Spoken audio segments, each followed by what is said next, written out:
Thank you very much for joining me for this Coffee with the Editor. I'm here in Addis Ababa and I'm very pleased to be joined by Ibrah from AU-NEPAD. Yes, AUDA-NEPAD. AUDN.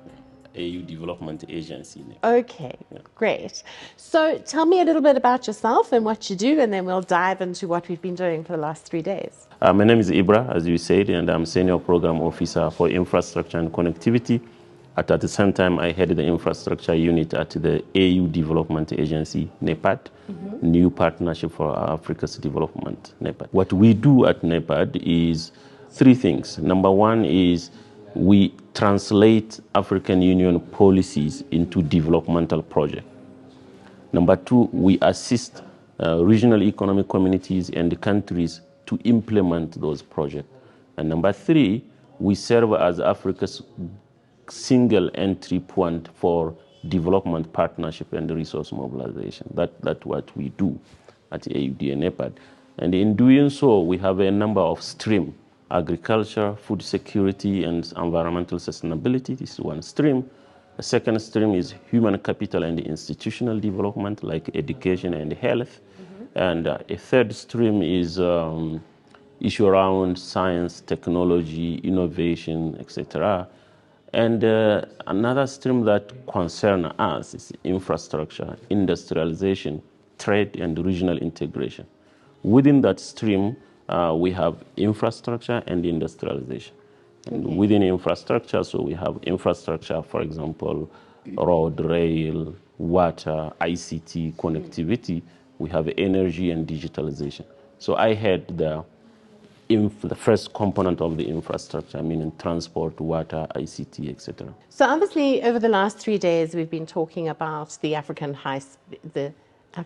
integrated high-speed rail network, yes, indeed. Which hopefully, if they adopt the Zanzibar protocol, will just be called the African Railway Network or the African Integrated Railway Network. Indeed. Yeah. There's a lot of talk, and there's quite a few projects. How do we really start getting that implementation going? I know under PIDA there are 6 rail projects, which I assume cross over into the 13 or 16 projects from African Union for the rail network. Yeah. But how do you take the 6 that you've got, and how do we actually move forward with this?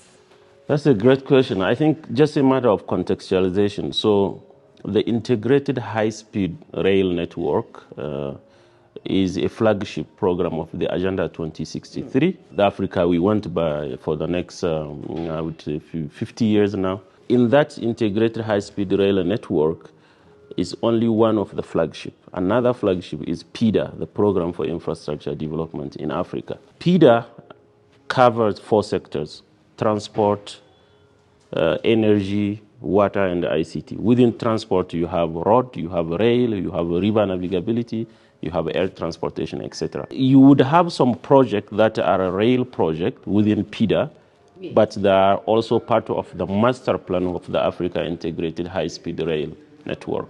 Okay.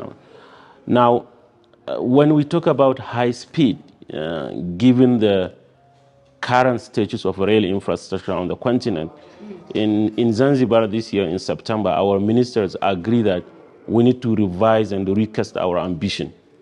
So instead of Africa Integrated High-Speed Rail Network, we are now heading towards simply Africa Integrated Railways Network.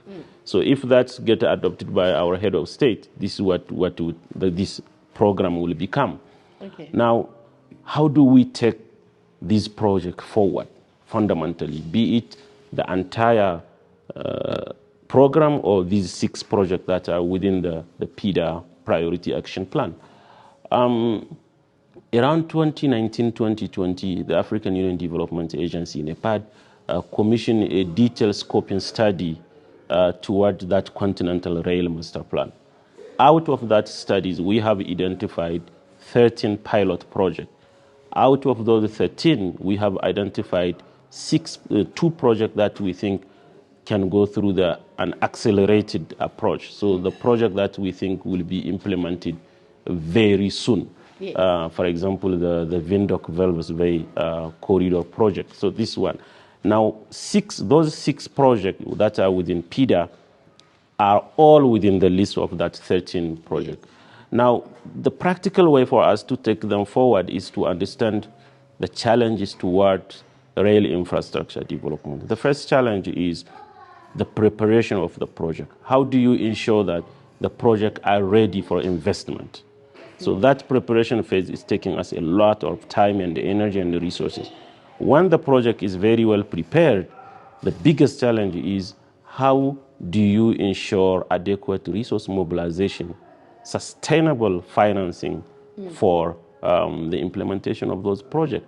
And in the background, because of the trans-border nature of those projects, you have issue around harmonization, cross-border policy framework, regulatory framework. We know Namibia needs it. We know Botswana needs it. We know that Zambia needs it. We know that Zimbabwe needs it.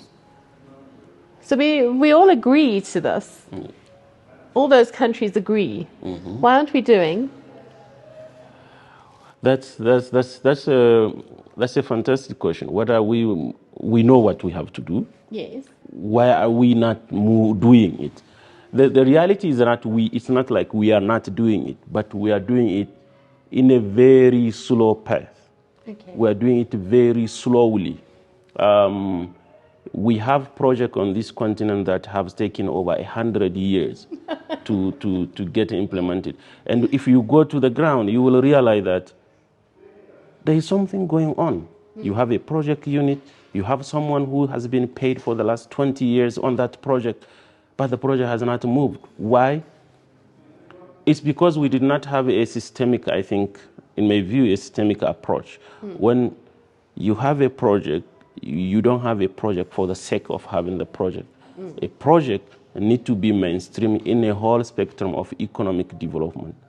Within the National Economic Development Plan or the National Economic Development Strategy, whatever framework you will call it, if you want project to move fast, you have to shift them from where you sit and apply a strong political will on them, saying that these are national priorities, we want them to move within the 10 years. And that's what PIDA is trying to do.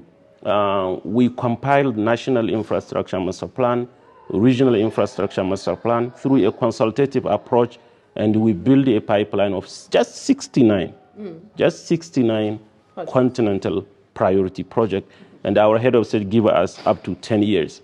So we have 10 years to mobilize $161 billion US. Okay. And from that, 8 billion are in the project preparation phase. That's the approach that we need to take at national level for rail infrastructure, national and regional level. Agree that we can't do everything. Let's focus on top priorities and concentrate all our effort in those priorities and give us a very reasonably short timeline and get everyone commit. There are a couple of things that I view as maybe the word is most frustrating. I'm going to go with most frustrating. The first being that if we are to really implement the African Continental Free Trade Area and move our freight volumes from, what are we now, 5% to 50%, we're going to need rail. Rail is going to have to form the backbone to a multimodal logistics structure. But without the rail and functioning rail, this is going to be a waste of time. Sure. We're not going to be able to really harness the benefits of the African Continental Free Trade. So that's the first thing that I'm finding very frustrating, because it takes so long to prepare a project, execute, raise the funding, execute it, build it, then get all the rolling stock, then operationalize, commission. Like, that's 20 years, my friend. Minimum. Yeah. And the opportunity is now. Otherwise it's come and gone. So that's the first part that's really frustrating. The second part that I find frustrating is that we have these projects, we're talking about them. Our railway operators and our governments, our transport ministers and all the rest, we don't have money to build the lines. So either they don't have money to build the lines, or we find ourselves in the position where we don't have money to maintain the infrastructure, it's maintain the rolling stock, to ensure that we are using the best available technology that's going to last us for like the next 50 years, Yes. you know? So how do you as an organization now come in and really get the ball going? Thanks. And your frustration, actually, I understand your frustration, which is the frustration of African citizens, if I can say that way. One thing about the Africa Continental Free Trade Area, I think there is a kind of continental consensus that infrastructure will be the backbone of AFCFTA. Without infrastructure, the Continental Free Trade Area will be only a talk show. Exactly. Currently, we have less than 5% intra-African trade volume within the continent. If we want to boost intra-African trade, you need to build connectivity. Yeah. And connectivity in terms of trade, rail is one of the most adequate ones. Unfortunately, as we keep mentioning at the AU Development Agency, what we notice is that the current rail network on the continent are not built for intra-African trade. They are built for the extraction of resources. Yes. So we need to have a deliberate approach where we shift the focus to make rail infrastructure works for trade, make rail infrastructure works for people movement, and make it work for business opportunities. So that's one. How are we going to do it? First is to completely change the way we see infrastructure on the continent. In 2021, we put forward a proposal that was adopted by our head of state at the African Union General Assembly, which is an integrated corridor approach for infrastructure development. It's an approach that when we take a rail line, we don't see it as a rail line. We see it as a link of a whole corridor for economic development. Yes. And a number of elements we look at that economic corridor development is, for example, urban-rural connectivity. We look at issue around job creation. We look issue around environmental sustainability and climate resiliency. And then we look issue the traditional consideration, financial viability, inclusion of gender consideration. But more importantly, we look at the economic viability, but also the economic equitability of the project. And we believe the integrated corridor approach is giving a new paradigm shift for infrastructure development that will tackle those kind of frustration. One of the projects that illustrate perfectly, I think, the integrated corridor approach is the Lapset corridor. So you have a corridor from Lamu Port in Kenya up to Ethiopia through South Sudan. Along the corridor, you have a highway. You have a fiber optic line, yes. You have a resort city, you have an airport, and then you have a power plant, and more importantly, the Lapset Railway project, yes. Which, if really implemented, will give tremendous boost for intra-regional trade in East Africa and Central Africa and connect to the West African region, definitely. Where's the money coming from?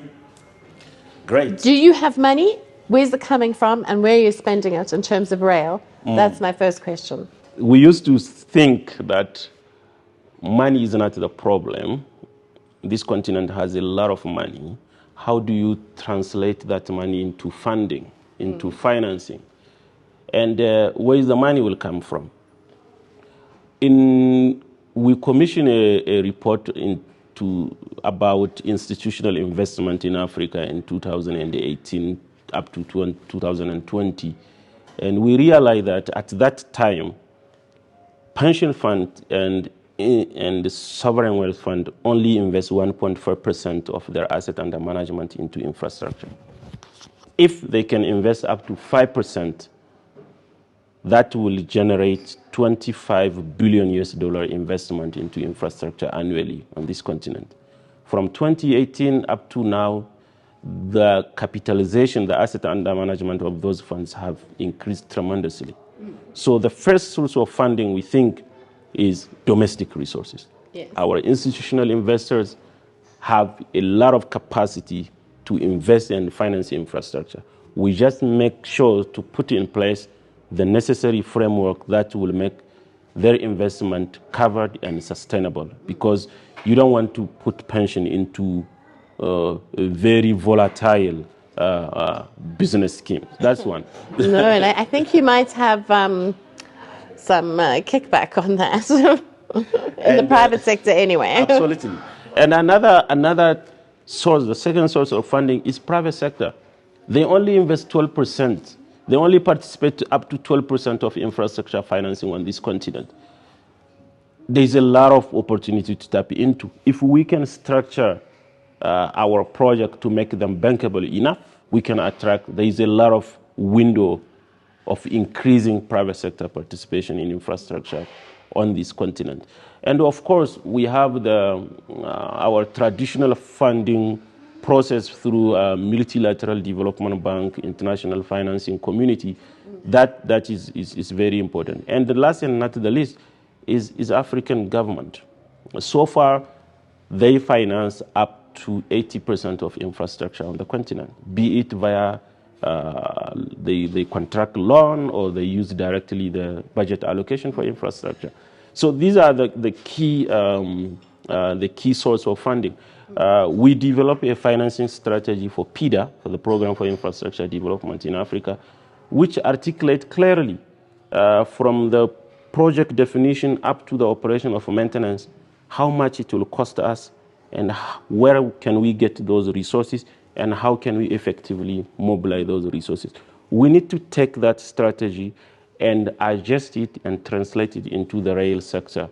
And I'm sure we can find appropriate mechanism to finance the Africa Integrated Rail Network project. Yeah, because during the last 3 days, one of the ideas that I threw out was, I suppose a little similar to your power. Yeah, the continental power system also.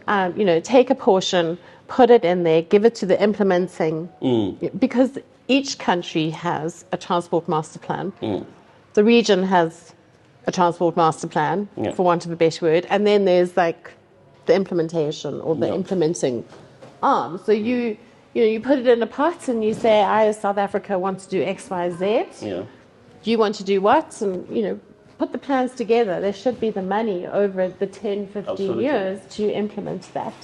So how have you done it for power? Because power becomes the next conversation, because how we can talk hydrogen, we can talk gas, we can talk all sorts of things, but ultimately at the end of the day, we still rely on coal, and electric trains are quite efficient, let's be honest. Although I am a big advocate for hydrogen, so we're clear. Great. But, how can we maybe assimilate something along those lines? So this is a matter of finding innovative funding mechanism for this big continental project. Pooling resources is a way to go. As I was mentioning, I think during our workshop yesterday, Africa is moving towards single African energy market, and that single African energy market is backed by a continental power system master plan.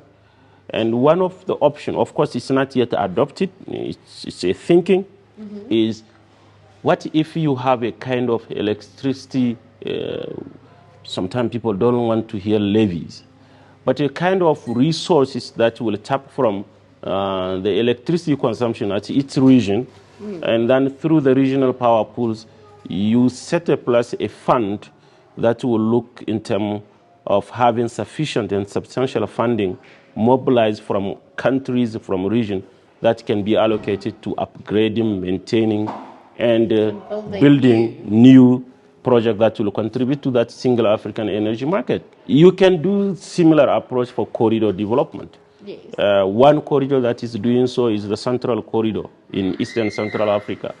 They have one main port, the port of Dar es Salaam, and they establish a levy on each container that goes into that port or that goes out of that port. They have a levy, and that levy, when collected, constitutes sufficient funding for the Central Corridor Authority to manage its operation and to assist the government to build efficiency in the corridor management. I think this is an option that we can consider. Of course, so far there is nothing officially on the table of the African Union, but we would keep the reflection, and at the moment when it will mature, I'm sure we'll be able to put it forward. Well, it's about to get very noisy in here, so I'm going to say thank you very much for joining me.